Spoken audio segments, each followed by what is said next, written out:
साक्षात् परब्रह्मा तस्मै श्री गुरुवे नमः।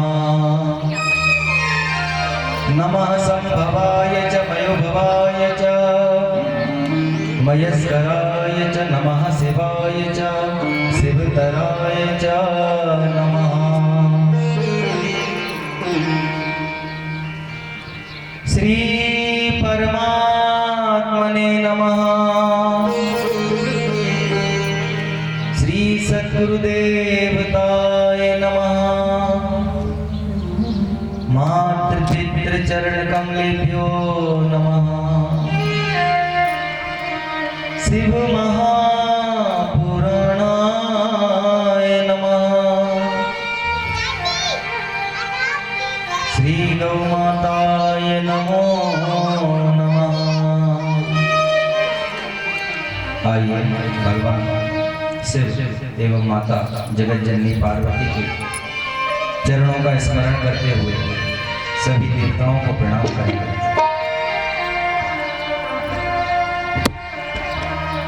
तुम कण कण में समाये हो और तुम में जगत समाया है। जड़ चेतन सब तेरी रचना, तुझसे आश्रय पाया है। तुम दुनिया में सब प्राणी के प्रभु जीवन के आधार हो।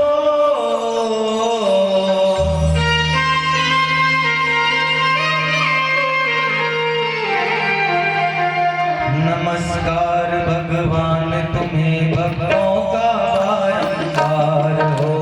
नमस्कार भगवान तुम्हें भक्तों का बारंबार हो। नमस्कार भगवान तुम्हें भक्तों का बारंबार हो। नमस्कार भगवान तुम्हें भक्तों का बारंबार हो। ये श्रद्धा रूपी भेंट हमारी, श्रद्धा रूपी भेंट हमारी चरणों में स्वीकार हो। चरणों में स्वीकार हो। चरणों में स्वीकार हो। चरणों में स्वीकार हो। नमस्कार भगवान तुम्हें भक्तों का बारंबार हो। नमस्कार भगवान तुम्हें भक्तों का बारंबार हो।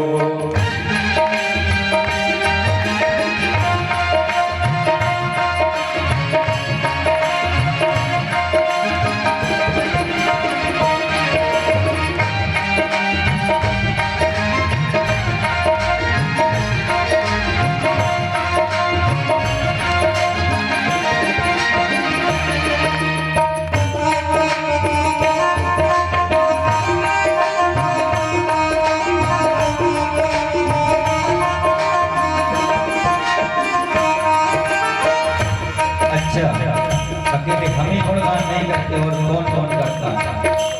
ऋषि मुनि जन योगी सारे तेरा ही गुण गाते हैं। ऋषि मुनि जन योगी सारे तेरा ही गुण गाते हैं। तेरा ही गुण गाते हैं बाबा, तेरा ही गुण गाते हैं।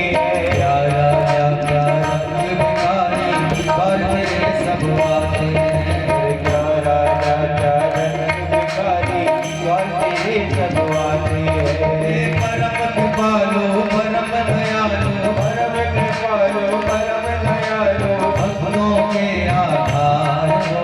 भक्तों के आधार हो। नमस्कार भगवान तुम्हें भक्तों का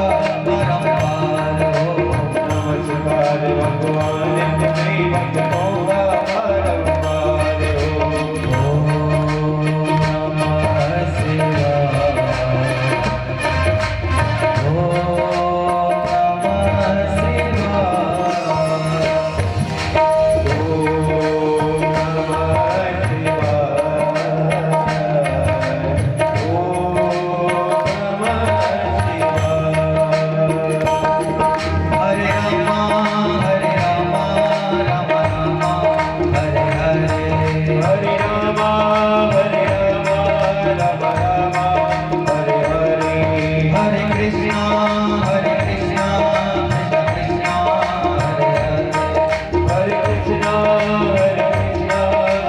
कृष्णा हरे हरे हरे रामा हरे हरे हरे राम हरे हरे हरे कृष्णा हरे हरे हरे कृष्णा हरे हरे हरे रामा हरे हरे हरे राम हरे हरे हरे रामा हरे रामा राम राम हरे हरे हरे राम हरे राम राम राम हरे हरे हरे कृष्णा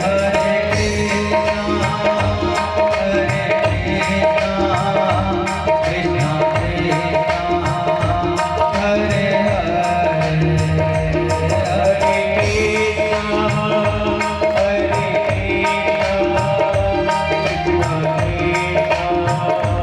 हरे हरे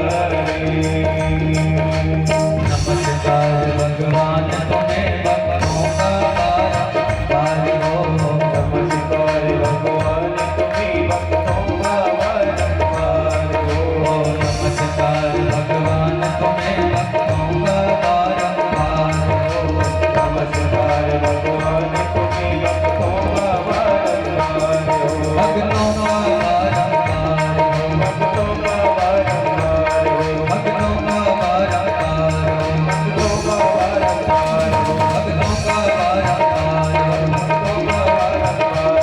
भक्तों का बारंबार हो भक्तों का बारंबार हो भक्तों का बारंबार हो भक्तों का बारंबार हो भक्तों का बारंबार हो भक्तों का बारंबार हो भक्तों का बारंबार हो भक्तों का बारंबार हो भक्तों का बारंबार हो भक्तों का बारंबार हो भक्तों का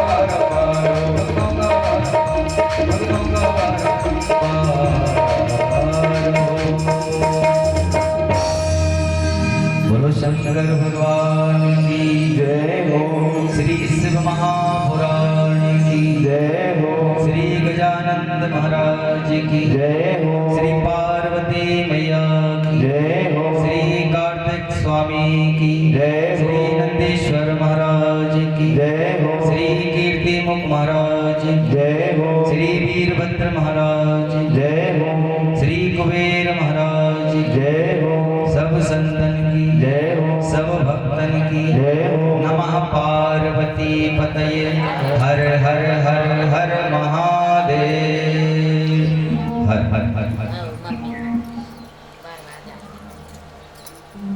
इस पवित्र फाल्गुन मास के कृष्ण पक्ष में दो पक्ष होते हैं, एक कृष्ण पक्ष और एक शुक्ल पक्ष।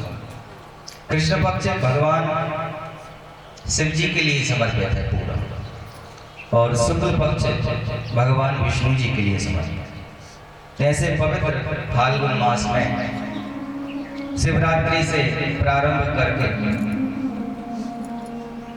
ये ज्ञानमयी दिव्य शिव महापुराण कथा इस कार्यक्रम के मुख्य यजमान शिव पुराण के श्रोता श्रीमती मीनाक्षी अभय लोहे जी एवं उनका समस्त परिवार इस दिव्य कथा के पुण्य भागी हैं। इस कथा में ऐसा लिखा है कि जो एक बार भी अपने जीवन में इस महापुराण कथा का अनुष्ठान करते हैं, उनके पितृ, उनके पूर्वज, उनके कुल देवता, इष्ट देवता सभी लोग पुष्ट होते हैं। धर्म, अर्थ, काम और मोक्ष चार चीजें इस महापुराण से प्रत्येक मनुष्य प्राप्त कर सकता है। कल इस महापुराण के महत्व में देवराज नामक ब्राह्मण का आपने वर्णन सुना। पाप कर्मों में लिप्त होते हुए भी अश्रद्धा से भगवान शिव की कथा सुनी, जिसके सुनने का फल यह मिला, उन ब्राह्मण के पापों का नाश हो गया। द्वितीय कथा में आपने बिंदुगा और चंचला नामक जो ब्राह्मण पत्नी और ब्राह्मण का वर्णन सुना। बिंदुगा तो रसों का व्यापार करता था, महान भयानक था, लेकिन अपने पाप कर्मों के वशीभूत होकर उसे पिशाच योनि प्राप्त हुई। तुलसीदास जी जो लिख गए हैं तो रामायण का एक एक अक्षर यथार्थ सत्य है।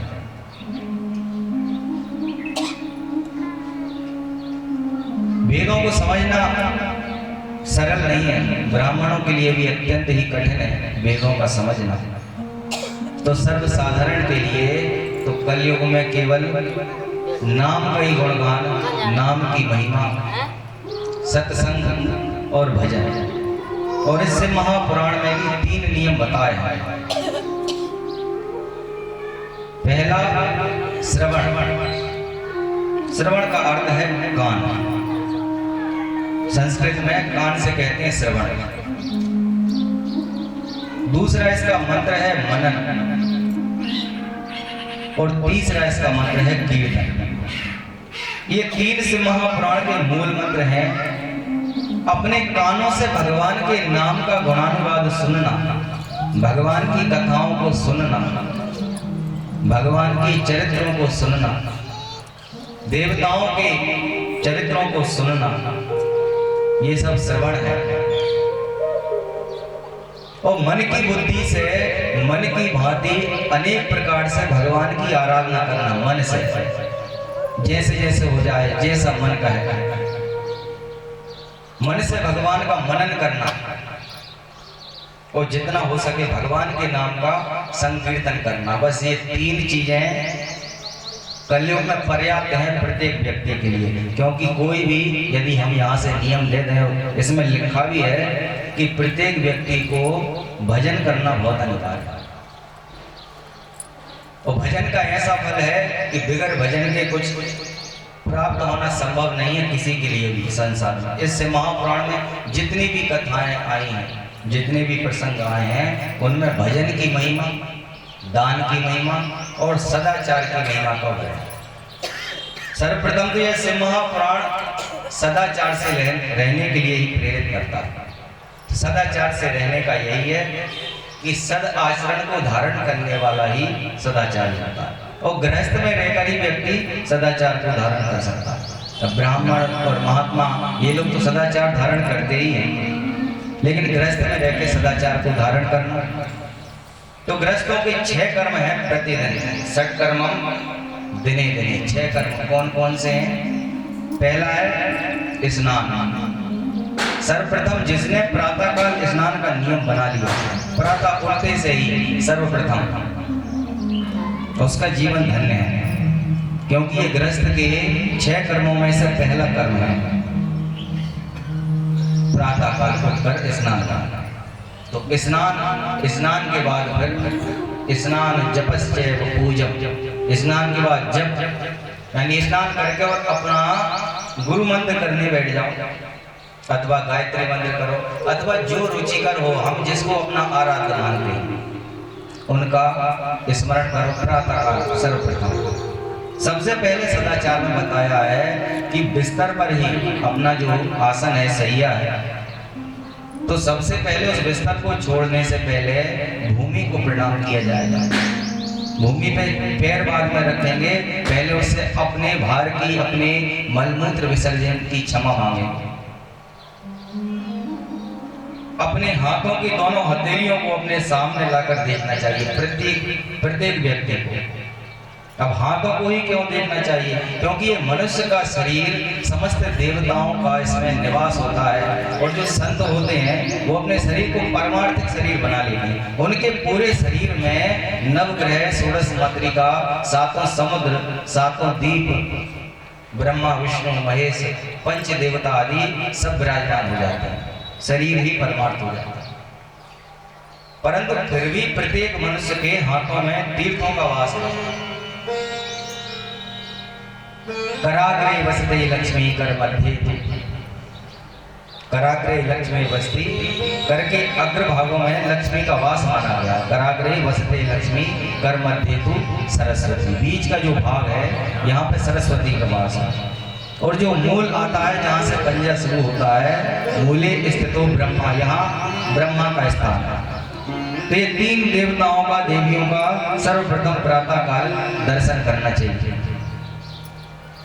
तो मंत्र तो यही है, लेकिन नया मंत्र अभी दूसरा चल रहा है। ऐसे 90% लोग होते हैं जो अपना सेल फोन अपने सिरहाने रख के सोते हैं। अच्छा, कितने लोग सोते हैं? बहुत कम होंगे जो दूर रखें, मोबाइल पास में होता है पहले। तो अब सोते उठ के पहले हाथों को कोई नहीं देखता, पृथ्वी कोई प्रणाम नहीं करता, फिर क्या करते हैं? सीधा पहले मोबाइल ही निकालते हैं। तो कराग्रे बसते मोबाइल कर मध्य तो व्हाट्सएप, मूले स्थित तो फेसबुक, प्रभाते कर दर्शनम। ये उल्टा काम हो रहा है। पहले मोबाइल उठा रहे हैं, व्हाट्सएप देख रहे हैं, रात में किसने स्टेटस देखा, फेसबुक देख रहे हैं किसने देखा। लेकिन मोबाइल से जब तक दूर रहो, जब तक अपनी पूरी क्रिया से नफरत हो जाओ। संन्यास ले लो, 12 बजे तक 11 बजे तक मोबाइल को उठाना ही नहीं है। फिर क्या करना है? प्रातः काल उठकर सबसे पहले तो स्नान करो। स्नान करके अपना गुरु मंत्र, अपना गायत्री मंत्र कम से कम 108 बार, और 108 बार भी नहीं कर सकते तो 20 बार तो भजो। फिर भगवान की पूजा करो, पहले भजन करो, फिर भगवान को उठाओ। भगवान को उठाकर फिर उनकी स्नान आदि करो, पूजन करो। फिर क्या करो? यज्ञ करो। यज्ञ का अर्थ है प्रत्येक घर में प्रतिदिन अग्नि का वास होना अनिवार्य है। प्रतिदिन घर में अग्नि होना, और उस अग्नि में यथाविधि हवन करना। विधि भले ही नहीं है हमारे पास, मंत्र भले ही नहीं है, लेकिन 5 अक्षरों का जो मंत्र है, नमः शिवाय, अथवा भगवान विष्णु जी का ओम नमो भगवते वासुदेवाय नमः, अथवा जो रुचिकर हो, जैसा सिर्फ देवताओं के नाम से गणपति, गौरी, आपको जो जो याद आ जाए। तो इनके लिए अग्नि में प्रतिदिन प्रत्येक घर में अग्नि संस्कार होना जरूरी है। 5वां है अतिथि। अतिथि आ जाए तो उसको ईश्वर मानो। अपने यहाँ तो भारत देश में पहले ही अतिथि देवो भव का मंत्र मिला है। अतिथि देवो भव, अतिथि यदि कोई आ जाए तो वह देवता के समान माना गया है। तब आज के वर्तमान समय में एक दिन का अतिथि बहुत ज्यादा वजन दे देता है। बोलो शंकर भगवान। अतिथि आके बैठा और पहले पूछे चाय पानी बाद में, अगर सीधे नहीं पूछ पाएंगे तो अभी तो 2-4 दिन रुकेंगे ना, वो पहले कह देंगे हम तो शाम को ही जाते हैं। एक जगह अतिथि आए, पति पत्नी बड़े प्रसन्नता से अतिथि की देवो भव, अतिथि की स्वागत सत्कार किया, उनका बड़ा सम्मान किया, अच्छा खूब माल किया। अतिथि को अच्छा लगा कि यार यहाँ तो बहुत अच्छा सम्मान मिला, उसका मन लग गया। 1 दिन हो गए, 2 दिन हो गए, 3 दिन हो गए, अतिथि जाने का नाम ही नहीं ले रहा। एक दिन पत्नी ने कहा कि और अतिथियों की सेवा कर लो, महाराज से खूब प्रवचन सुन के आए और अब अतिथि की सेवा कर रहे, वो जाने का नाम ही नहीं ले रहे, कब तक खिलाएं। अब 3-4 दिन हो गए। पति ने कहा भगा कैसे गए, आए हैं तो क्या करें बताओ, तुम ही कोई युक्ति बताओ। तुमने कहा एक काम करो, एक आइडिया तो है, बताओ कौन सा है। बोले अपन आपस में लड़ाई कर लें। बोलो शंकर भगवान। अपन आपस में लड़ाई कर लें। जब अपन लड़ेंगे, पति पत्नी लड़ रहे होंगे, तो मेहमान तो दरवाजे पे भी आ रहा होगा तो वापस भाग जाएगा। बोले अपन लड़ाई कर लो, अपने आप अतिथि भाग जाएंगे। बोले अपन तो लड़ते ही नहीं है कभी, अपन में तो इतना प्रेम है कि कभी लड़ाई होती नहीं। बोले झूठी झूठी लड़ लो, ठीक है लड़ लेते हैं। बस फिर क्या था, पत्नी शुरू हो गई वहां से यहाँ वहाँ, हाँ आप मुझको ही डांटते रहते हो, मुझसे ही कहते रहते हो, अब मैं जाओ, मैं भी आज खाना ही नहीं बनाऊँ, मैं भोजन नहीं पकाऊँ, अब खा लेना। बोलो शंकर भगवान। अब मेहमान बेचारे वहां से सुन रहे थे। अब उन्होंने कहा आज तो इन्हें ये भोजन नहीं मिलेगा तो हमको क्या मिलेगा। तो उन्होंने अपना बैग उठाया और बाहर चले गए। जैसे ही बाहर गए, अब पत्नी तो रो रही थी वहां। पति ने कहा रो मत, रो क्यों रही हो, हम तो वैसे ही झूठी झूठी तुमको डांट रहे थे, नकली नकली लड़ रहे थे, असली थोड़ी लड़ रहे थे। पत्नी ने कहा हम भी तो झूठी झूठी रो रहे हैं, असली थोड़ी रो रहे हैं। मेहमान ज्यादा समझदार थे, वे गए नहीं थे, दरवाजे के पास थे। बाहर आए के लिए हम भी झूठी झूठी गए थे, असली में नहीं गए। बोलो शंकर भगवान। तो अतिथि देवो भव। और छठा कर्म आता है दान का। 6 कर्मों में छठा कर्म है दान का। प्रगति 4 पद धर्म के कलिमो एक समान, एन केन विधि दीजे दान करहु कल्याण। सारे शास्त्रों ने, सारे पुराणों ने दान की महिमा अधिक गाई है कलयुग में, क्योंकि कलयुग में कलयुग जोग न यज्ञ न ज्ञाना, एक आधार हरि गुण गान। भगवान का भजन करो और अपने धर्म द्वारा कमाए हुए धन में से धर्म करो। अन्याय पूर्वक कमाए गए धन से धर्म करने से, जहां से हमने धन कमाया है वह पुण्य कहां जाएगा? जहां से हमने अन्याय पूर्वक धन का उपार्जन किया। 3 भाग प्रतिदिन प्रत्येक व्यक्ति को अपने कमाई के भाग में से करना चाहिए, चाहे मेहनत से हो, चाहे कृषि से हो, अथवा किसी भी मार्ग से हो। बस यह है कि वह मार्ग सत्य का होना चाहिए, उसमें पाखंड और फरेब नहीं होना चाहिए। उस धन के 3 भाग करना चाहिए। एक भाग तो धर्म के लिए, दूसरा भाग वृद्धि के लिए और तीसरा भाग भोग के लिए।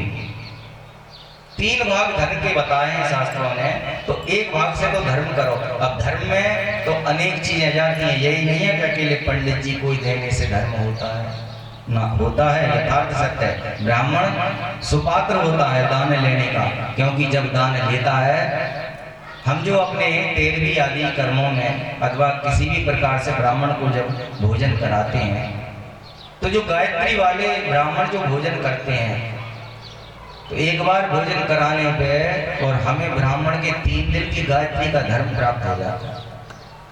तो इसलिए किनको भोजन कराना अनिवार्य है, किनको दान करना, जो तपस्या से युक्त हों, और जो तपस्या से युक्त नहीं है वह अल्प है। तो सर्वप्रथम तो दान कई प्रकार से। हम जहाँ रहते हैं हमारे आसपास भी हमें अपने पड़ोसियों का भी ध्यान रखना चाहिए। हमारे पास कितना ही भोजन भंडार है, यदि हमारे पास में कोई भूखा सो रहा है तो हम किसी दूर ब्राह्मण को दान करने ना जाएं, किसी मंदिर पे दान करने ना जाएं, पहले उसके घर भोजन पहुंचाएं, वह सबसे बड़ा दान कहलाएगा। बोलो शंकर भगवान। दान के कई रूप बताए तुलसीदास जी ने, तो एक ही बात कही है कि प्रगति 4 पद धर्म के। धर्म ने कलयुग में 4 पैरों से कैसे प्रकट है? कलिमहु एक समान, एक समान, एन केन विधि की, किसी भी विधि से दान कर दो, किसी को भी कर दो। एक और इसमें लिखा है कि यदि कोई हमसे कुछ मांगता है और हम होते हुए उसको नहीं देते हैं, तो जन्म जन्मांतर तक हम उसके ऋणी हो जाते हैं। ऐसा शिव महापुराण कहती है कि यदि किसी ने आकर आपसे कुछ मांगा और आप सामर्थ्यवान है उसको देने के, लेकिन फिर भी आपने मना कर दिया, तो आप उसके ऋणी हो जाओगे, क्योंकि भगवान ने आपको उस योग्य बनाया है कि आप उस वस्तु को दान कर सकते हैं। और जब वस्तु होते हुए व्यक्ति लालच के वश होकर और दान करने से हाथ पीछे खींचता है, तो उसका ऋणी हो जाता है। अगले जन्म में फिर भगवान उसको दानवीर बनाता है और आपको मांगने वाला बनाता है। बोलो शंकर भगवान। तो दान की कई परिभाषा है। दान का अर्थ यही है, कभी हम जैसे बाहर जाते हैं और अचानक कोई आ गया कुछ मांगने साथ में, तो मन तो अंदर से हुआ कि हाँ इसको कुछ देना चाहिए, लेकिन बुद्धि ने ऊपर से उस पर प्रहार कर दिया कि ऐसे तो बहुत घूमते रहते हैं, तुम तो बांटते रहोगे तो खुद भी भिखारी हो जाओगे। लेकिन मन की और बुद्धि की आपस में बिल्कुल नहीं पड़ती। मन के लिए बुद्धि चलाने का प्रयास करती है और मन बुद्धि को भटकाने का प्रयास करता है, क्योंकि ये माया ऐसी ठगनी है भजन होने नहीं देती। ये माया भगवान ने ऐसी बना दी और इसका नाम रख दिया ठगनी, कि ये किसी का भजन नहीं होने देती। कोई भजन करने बैठ जाएगा तो उसे अपने पुत्र याद आ जाएंगे, पोता नाती याद आ जाएंगे, लेकिन भगवान में मन नहीं लगेगा। मन काहे में लगेगा?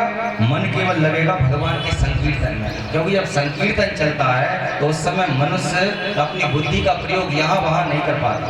फिर बुद्धि उसकी केवल संकीर्तन में ही रहता है।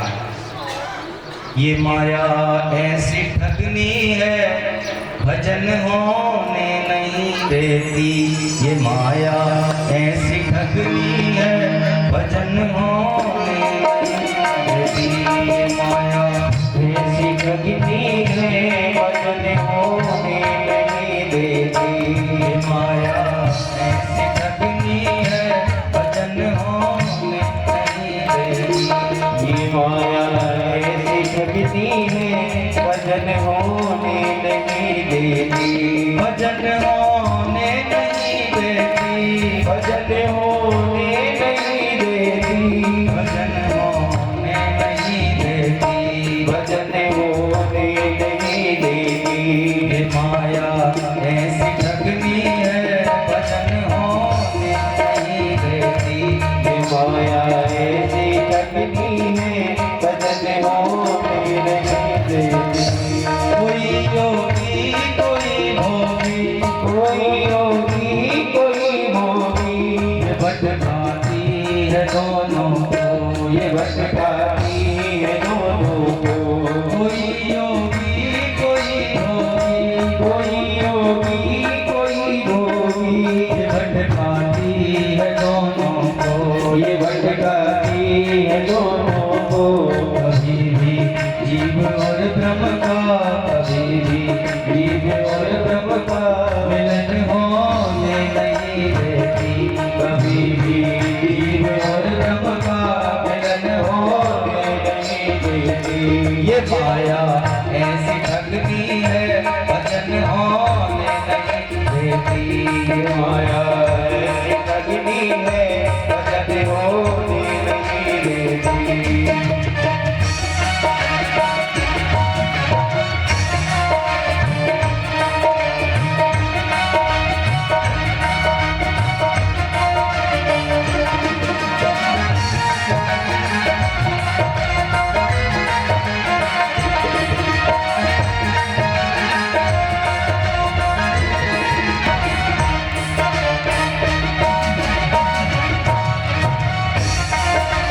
ये हो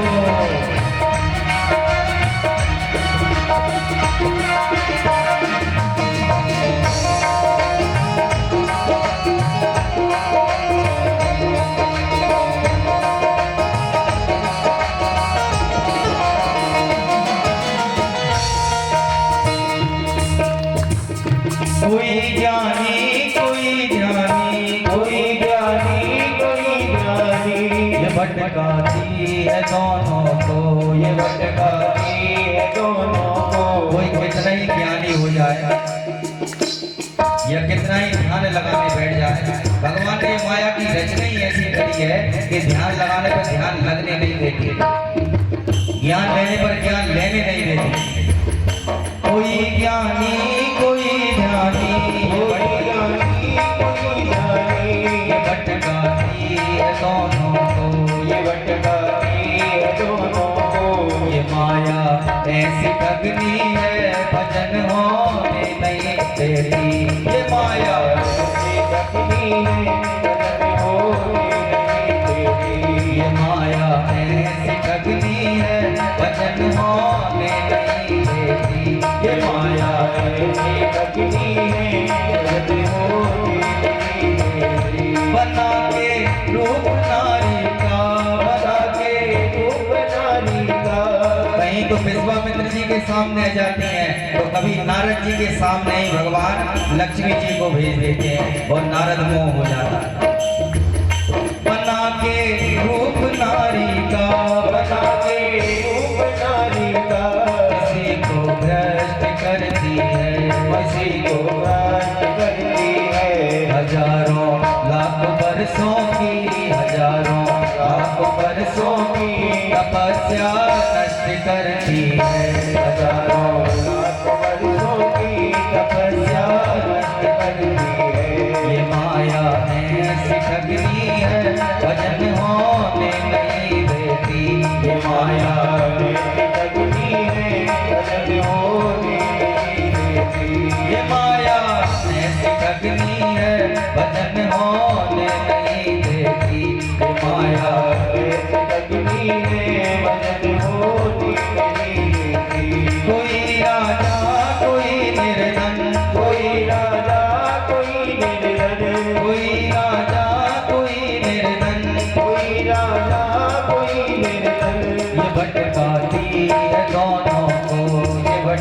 है दोनों को।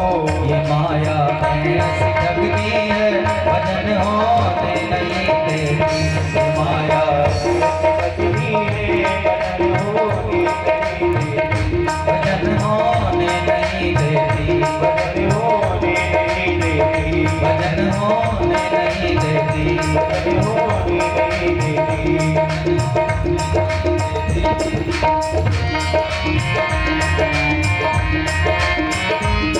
देती। बोली शंकर भगवान की। सब्जी में सब मसाले डाल लो पूरे, नमक छोड़ दो अकेला, सब्जी में रस ही नहीं मिलेगा। तो कथा कितनी सुनती रहो जब तक थोड़ा सा संगीत नहीं मिलेगा, जब तक कथा में रस नहीं मिलेगा। भगवान शंकर जी इस शिव महापुराण के षष्ठी खंड में भगवान विष्णु जी और ब्रह्मा जी के मध्य प्रकट। एक बार ब्रह्मा जी ध्यान करते हुए कमल पर बैठे हुए थे कि अचानक उनके मन में ऐसा प्रश्न आया कि मुझे उत्पन्न करने वाला कौन है, मेरा पिता कौन है। तो अपने मूल को ढूंढने के लिए सबसे पहले उस कमल की नाल में ही प्रवेश किया ब्रह्मा जी ने। और ऐसा शिव महापुराण में लिखा है कि कई युग बीत गए, नाल में उतरते उतरते उतरते, लेकिन उसका मूल नहीं मिला, आधार नहीं मिला।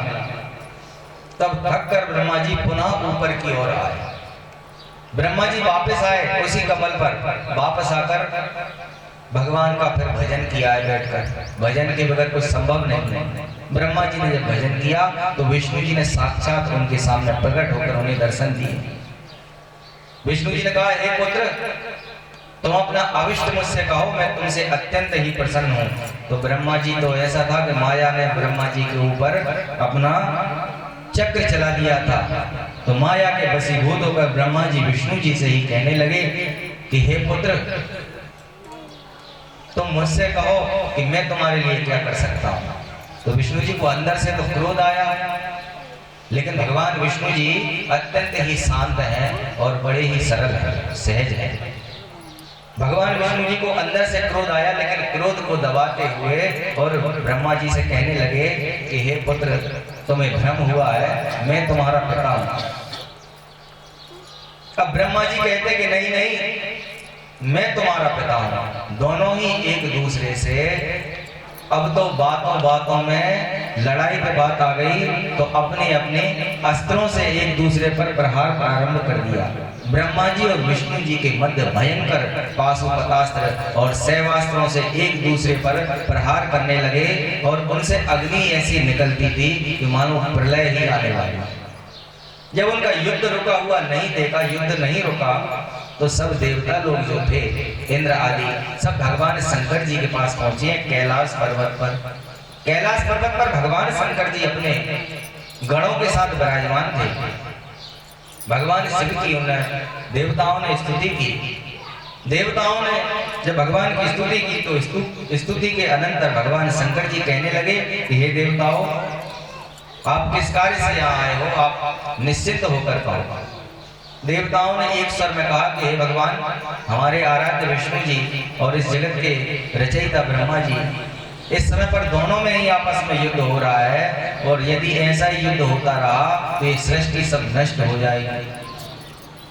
भगवान शंकर जी से जब प्रार्थना की तो भगवान शंकर जी उस युद्ध भूमि में आए हैं, जहाँ पर भयानक ब्रह्मा जी और विष्णु जी का युद्ध चल रहा था। उस युद्ध भूमि में भगवान शिव जी अदृश्य रूप में स्थित हो गए, सामने नहीं आए, अदृश्य रूप में स्थित हो गए। जब देखा कि युद्ध अब तो रुकने वाला नहीं है, तो उनका युद्ध रोकने के लिए भगवान शिव जी ने एक लीला की और उन दोनों के मध्य में एक ज्योतिर्लिंग के रूप में भगवान प्रकट हो गए। बोलो शंकर भगवान की। सबसे पहले भगवान अग्नि के रूप में, लिंग रूप में इस पृथ्वी पर प्रकट हुए, और वह आकार उनका क्या था? निराकार था, कोई आकार ही नहीं था। नीचे धरती में जितने तल हैं, सारे तलों तक उनका व्यापक विस्तार था, और ऊपर आकाश में जहां तक ब्रह्मा जी की दृष्टि भी नहीं जाती, वहां तक उनका विस्तार था। तो उस अग्नि लिंग को बीच में देखकर अपना युद्ध छोड़कर ब्रह्मा और विष्णु जी ने आपस में ऐसा विचार किया कि जो इस लिंग का मूल पता लगा लेगा कि ये कहां से आया है, कहां तक गया है, तो वही श्रेष्ठ होगा, उसी को हम अपना पिता मान लें। तब विष्णु जी ने वराह का अवतार धारण किया और ब्रह्मा जी ने हंस का अवतार धारण किया। हम जिस कल्प में रह रहे हैं ये इसी कल्प की बात है, क्योंकि सुना है कि कल्प कल्प के भेद होते हैं, लेकिन ये जो कल्प है तो ये ब्राह्मण जब संकल्प कराते हैं तो इस संकल्प में बोला जाता है श्वेत बाराह कल्पे जम्बू द्वीपे भारत खंडे भारतवर्षे। तो श्वेत बाराह कल्प का अर्थ इधर संकल्प में यही है कि यह वह वाला कल्प है जिस कल्प में भगवान शिव जी अग्नि के रूप में, लिंग के रूप में प्रकट हुए थे और उस लिंग का पता लगाने भगवान विष्णु जी ने बाराह का रूप धारण किया। और वह बाराह भी ऐसा वैसा नहीं, 25 योजन जिसकी चौड़ाई थी भगवान विष्णु जी के बाराह अवतार की, और 100 योजन लंबाई थी। हनुमान जी ने एक छलांग में 100 योजन का समुद्र पार किया था, तो जितना वो समुद्र था इतने तो भगवान विष्णु जी का शरीर ही था। और एकदम श्वेत कलर में भगवान ने श्वेत बाराह का रूप धारण किया और इस पृथ्वी में नीचे उस लिंग का पता लगाने पृथ्वी में, लेकिन जितने भी नीचे गए उतने नीचे तक लिंग का तल नहीं मिला कि कहां से यह प्रकट हुआ। तो समझ गए भगवान विष्णु जी, क्योंकि भगवान विष्णु जी ही मूल हैं। भगवान विष्णु जी समझ गए कि जिसका आदि है ना अंत है वही केवल भगवंत है।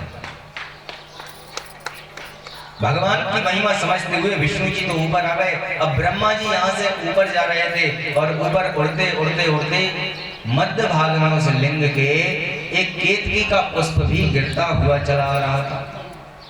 केतकी का अर्थ क्या है? केतकी मतलब केवड़ा। केवड़ा सब जानते हैं, केतकी पुष्प कम लोग जानते हैं। केतकी पुष्प चला आ रहा था नीचे, तो ब्रह्मा जी ने जाते जाते उस सुगंधित खिले हुए पुष्प को देखकर और उस पुष्प को अपने हाथ में धारण किया और उससे कहा कि हे पुष्प तुम कहां से आ रहे हो? तो उस पुष्प ने कहा कि मैं इस लिंग के मध्य भाग से युगों युगों से गिरता हुआ आ रहा हूं, मैं युगों से गिर रहा हूं, अभी तक मैं इस मध्य भाग में ही हूं, नीचे नहीं पहुंचा। तो ब्रह्मा जी ने कहा कि हम तुमको नीचे ले चलते हैं, लेकिन हमारी एक शर्त है। क्या शर्त है? बोले शर्त यही है कि नीचे एक तुम्हें मिलेंगे विष्णु जी, और उन विष्णु जी से कहना कि मैं तुम्हें सबसे ऊपर से लेकर आया, ऊपर के छोर से। और भैया ऐसा है कि मित्र का दुख तो जो है, मित्र के लिए कुछ झूठ भी बोल दो तो मित्र का हित होना है तो चलता है इतना अनेक प्रकार से। अच्छा, सत्य को प्रमाण की आवश्यकता नहीं है और झूठ बगैर प्रमाण के साबित नहीं होता। तब ब्रह्मा जी को झूठ बोलना है तो झूठ बोलने वाला पहले अपने साथ प्रमाण पत्र लेके आएगा कि जी हमारा प्रमाण है कि हम सही कह रहे हैं। ब्रह्मा जी उस केतकी पुष्प को ले आए, नीचे विष्णु जी थे और उन विष्णु जी के सामने जब उन्होंने कहा कि ब्रह्मा जी ने कि देखो भैया हम तो ऊपर इस शिवलिंग का, इस लिंग का हम ऊपर का भाग देख आए हैं और प्रमाण में हम ये पुष्प लेके आए हैं, तुम इससे ही पूछो। अब पुष्प ने सोचा कि हम तो मध्य भाग से युगों से गिर रहे हैं, थोड़ा सा झूठ भले ही बोलेंगे लेकिन हम धरती पर तो पहुंच जाए। तो अपने स्वार्थ लालसा से और उन्होंने असत्य का साथ दिया। जैसे ही ब्रह्मा जी ने कहा, केतकी पुष्प ने प्रमाण दिया, विष्णु जी तो सत्यवान है, विष्णु जी ने ब्रह्मा जी को प्रणाम कर लिया और उनको उनका पूजन आदि किया। अब जब ये असत्य कार्य हुआ तो भगवान शंकर जी जो सत्य की रक्षा के लिए बार बार संसार में भगवान विष्णु जी के लिए अवतार कराते हैं। विष्णु जी और शंकर जी में कोई भेद नहीं है, लेकिन भगवान शंकर जी ने विष्णु जी के लिए इस जगत का आधिपत्य यानी पावर ऑफ अटर्नी दे दी। सब कुछ भगवान विष्णु जी के लिए सौंप गए और शंकर जी ने तो तपस्या का मार्ग चुना है। तो भगवान विष्णु जी ने जब ब्रह्मा जी को अपने से श्रेष्ठ माना तो उसी क्षण उसी शिवलिंग से भगवान महाकाल प्रकट हो गए। बोलो महाकाल भगवान की। भगवान महाकाल सर्वप्रथम उस ज्योतिर्लिंग रूप अग्नि से प्रकट हुए जिनका नाम था काल भैरव। 52 भैरव होते हैं। कितने? 52 भैरव हैं। इनमें 51 भैरव तो शक्ति पीठों पर ही स्थापित हैं, जो माता सती के अंगों का अभी आगे की कथा में आपको इस चरित्र को श्रवण करने मिलेगा। तो 52 भैरव होते हैं, तो सबसे पहले भगवान शिव ने काल भैरव का रूप अवतार लिया, और काल भैरव का अवतार लेते ही सबसे पहले ब्रह्मा जी पहले 5 शीश के थे, अब चतुर्मुखी अब 4 सिर हैं। पहले ब्रह्मा जी के 5 सिर थे, और उन 5 सिरों में से जिस सिर ने उस मिथ्या भाषण रूपी शब्दों का अपराध किया था, उस मिथ्या भाषण रूपी सिर को काल भैरव ने अपने एक शिवलिंग के नाखून से उनका वह शीश काट दिया। गुरु शंकर भगवान की। जब वह शीश काटा और उसके बाद काल भैरव ने और भी उनका वध ही करना चाहा असत्य भाषण रूपी अपराध के लिए, तो भगवान विष्णु जी ने काल भैरव के चरण पकड़ लिए। काल भैरव के चरण पकड़ के अनेक प्रकार से उन्हें क्षमा याचना मांगी है कि हे भगवान, इन ब्रह्मा जी के अलावा मेरा इस संसार में और कोई नहीं है, तो आप कृपया करके आपने इन्हें दंड तो दे दिया, लेकिन ब्राह्मण जो है वध के योग्य नहीं होता, तो आप इनका वध ना करें, और मेरे अलावा इनके अलावा मेरा इस संसार में कोई नहीं। अनेक प्रकार से उन्हें काल भैरव की स्तुति की। काल भैरव संतुष्ट हो गए और ब्रह्मा जी को अभय वरदान दिया। उसी समय भगवान शंकर जी 5 शब्दों के रूप में वहां उपस्थित हुए हैं। किन किन शब्दों से? अकार, उकार, मकार, नाद और बिंदु। शब्द रूप में भगवान वहां प्रकट हुए शंकर जी सबसे पहले। तो 5 ये तन्मात्राएं हैं जिन्हें मिलाकर हम कहते हैं ओम। तो अकार, उकार, मकार, नाद और बिंदु, ये 5 चीजें मिलकर तन्मात्रा बनती है ओम की। उन ओमकार में जब भगवान ने दर्शन दिए तो सदाशिव ने ओमकार के रूप में ब्रह्मा विष्णु के समक्ष प्रकट हुए हैं। ब्रह्मा जी और विष्णु जी ने उसी समय पर उनकी पूजन की है।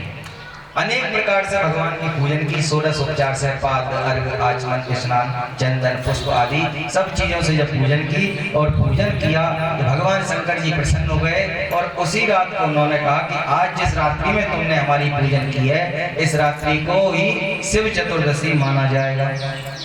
तो ये शिव चतुर्दशी प्राचीन काल से है, अभी से नहीं, कब से है? जब ब्रह्मा जी और विष्णु जी का युद्ध हुआ, जब ज्योतिर्लिंग रूप में भगवान प्रकट हुए थे, उस समय पर भगवान विष्णु जी और ब्रह्मा जी के द्वारा जो पूजन किया गया, तो उसी को शिवरात्रि माना गया। और ये शिवरात्रि भगवान शिव जी को अत्यंत प्रिय है। भगवान शंकर जी ने कुछ व्रतों के विषय में बताया है, कौन कौन से व्रत करना चाहिए। पहला तो है चतुर्थी, जो भगवान गणेश जी के लिए समर्पित है। भगवान गणेश जी चतुर्थी को ही अवतरित हुए। पहली चतुर्थी है, दूसरी अष्टमी है, तीसरी एकादशी है, मतलब 11, और चौथी चतुर्दशी है। चतुर्दशी यानी महाशिवरात्रि, और महाशिवरात्रि के लिए वर्ष में एक बार नहीं आती, ये प्रत्येक महीने की कृष्ण पक्ष की चतुर्दशी तिथि महाशिवरात्रि ही होती है। और जो भी व्यक्ति उस चतुर्दशी तिथि को, महाशिवरात्रि को, जो बिगर भोजन करे, अब भोजन का निषेध क्यों बताया है? क्योंकि जितना कम भोजन होगा उतना ही अधिक भजन कर सकते हैं, और जितना ज्यादा खा लिया तो समझ लो कि भजन में फिर बाधा उत्पन्न होगी। क्यों खा लेंगे तो फिर क्या होगा? पहले नींद आएगी, भजन बाद में। पहले 100 काम छोड़ के स्नान, और 1000 काम छोड़ के भोजन, और 1,00,000 काम छोड़ के भजन। ये बताया कितने ही काम हो, 100 काम हो तो पहले स्नान करो, हमने बताया ना कि सबसे पहले स्नान करना चाहिए। और 1000 काम हो, 1000 काम छोड़ के पहले भोजन, क्यों? पहले पेट पूजा फिर काम दूजा, तो फिर 1,00,000 काम छोड़ के भजन, थोड़ा भजन भी जरूरी है। तो ये 3 चीजें प्रत्येक व्यक्ति को जरूरी है। तो यह शिवरात्रि भगवान शिव जी की प्राचीन काल से चली आ रही है, जो भगवान ब्रह्मा और विष्णु जी ने इनको शिव जी का पूजन किया। इस प्रकार तीनों ही देवता जो सतोगुण, रजोगुण और तमोगुण को प्रतिपादित करते हैं, ब्रह्मा, विष्णु और महेश, इनमें एक देवता सृष्टि को उत्पन्न करते हैं, तो दूसरे देवता इस संसार का पालन करते हैं, और वहीं तीसरे देवता इस संसार का नाश करते हैं। भगवान शंकर जी ने इस रुद्र संहिता के अंत में भगवान विष्णु जी और शिव जी को अनेक प्रकार के रहस्यों को बताया है। उन्हीं रहस्यों में भगवान शंकर जी का प्रकाट भगवान शंकर जी की लीलाएं, सती का वर्णन आदि, ये सब रुद्र संहिता में हम आगे की कथाओं में और सुनेंगे। अभी भगवान शंकर जी ने ब्रह्मा और विष्णु जी के मध्य प्रकट होकर काल भैरव को, जो ब्रह्मा जी का 5वां शीश काटा था, तो इसमें वर्णन आ रहा है उनका कि काल भैरव को ब्रह्म हत्या का दोष लग गया। क्यों? ब्रह्मा जी ब्राह्मण है, ब्रह्मोसी ब्राह्मण है, तो ब्रह्म हत्या का भाग, वैसे तो भगवान को कोई पाप लगता नहीं है, लेकिन भगवान ये संसार को उदाहरण देने के लिए पाप को ग्रहण करते हैं। कर्म प्रभाव विश्व कर राखा, जो जस करे सो तस फल चाखा। क्योंकि जो जैसा कर्म करेगा उसे उसका फल तो ग्रहण करना ही पड़ेगा, चाहे ईश्वर ही क्यों ना हो। ईश्वर यही प्रमाण दे रहे हैं। तो आज अपने प्रमाणीकरण में ईश्वर ने ब्रह्म हत्या को अपने ऊपर सिरोधार्य कर लिया, और ब्रह्म हत्या भी एक नारी के रूप में प्रकट हो गई। और जो ब्रह्मा जी का शीश काटा था, वो शीश उनके हाथ से चिपक गया, छूटता ही नहीं था वो जहां जहां जाता। तो समस्त पृथ्वी में भ्रमण किया काल भैरव ने, एक एक तीर्थों के दर्शन किए, प्रत्येक तीर्थों के दर्शन करते हुए, पृथ्वी का भ्रमण करते हुए। और जब भगवान काल भैरव कहाँ पहुंचे हैं? काशी। 7 पुरियों में एक पुरी है काशी, जो मोक्ष देने वाली है। पुरी, द्वारावती, काशी, कांची, अवंतिका, 7 पुरियों में एक काशीपुरी है। काशीपुरी जब काल भैरव पहुंचे हैं, तो अपने ही स्वतः उनके हाथ से ब्रह्मा जी का वह शीश गिर गया, ब्रह्म हत्या से वहां मुक्ति मिल गई। तो काशी को अभिमुक्तेश्वर क्षेत्र कहा जाता है, और वहीं पर काशी के वह कोतवाल भैरव देवता विराजमान है। आज भी ऐसा नियम है कि उस काशी में कोई भी वहां का बड़ा अधिकारी अपनी कुर्सी पर नहीं बैठता, वहां पर तो काशी के कोतवाल को ही बिठाया जाता है। बोलो शंकर भगवान की, शिव महापुराण की। भगवान शंकर जी ने काल भैरव को विदा करने के बाद विष्णु जी और ब्रह्मा जी को जो ओंकार का उपदेश दिया है, वह शब्द रूप में ही दिया है, जो 5 मात्राएं अकार, उकार, मकार, नाद, बिंदु। तो पंच दोनों के लिए ही पंच तत्वों से युक्त 5 देवता बताए हैं हमारे सनातन में। कौन कौन से? ब्रह्मा, विष्णु, दुर्गा, गणेश और सूर्य। ये 5 देवता हैं। तो 5 ही मनुष्यों के तत्व हैं। क्षिति जल पावक गगन समीरा, क्षिति जल पावक गगन समीरा,